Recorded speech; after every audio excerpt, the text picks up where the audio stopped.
केंद्र शासन पुरस्कृत व माननीय पंतप्रधान श्री नरेंद्र मोदी साहेब यांचा महत्वाकांक्षी असा हर घर जल या प्रकल्पाची कामे जलजीवन मिशन कार्यक्रमांतर्गत महाराष्ट्र जीवन प्राधिकरणामार्फत करण्यात येत आहेत.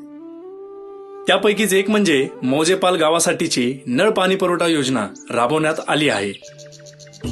मौजेपाल किंवा पाली या नावाने ओळखले जाणारे हे गाव सातारा जिल्ह्यामधील कराड तालुक्यात वसलेले आहे.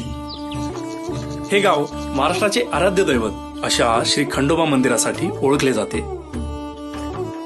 गावातील सन 2054 सालच्या 9298 इतक्या प्रकल्पित लोकसंख्येकरिता मानसी 55 लिटर्स प्रतिदिन प्रमाणे योजनेची आखणी करण्यात आली आहे. तसेच तीर्थक्षेत्र म्हणून प्रसिद्ध असे पुरातन श्री खंडोबाचे मंदिर असल्याने अंदाजे 5000 इतकी तरंगती लोकसंख्या देखील प्रकल्पामध्ये गृहीत धरण्यात आली आहे. योजनेचा उद्भव म्हणून गावातून वाहणारी तारळी नदीमध्ये इंटेक वेल, कनेक्टिंग पाईप व जॅकवेल बांधण्यात आले आहे.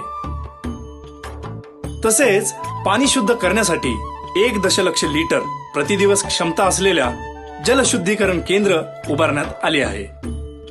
हे शुद्ध केलेले पाणी गावाचे ढोबळमानाने 3 विभाग करून यामधील 2 या योजनेतून बांधलेल्या व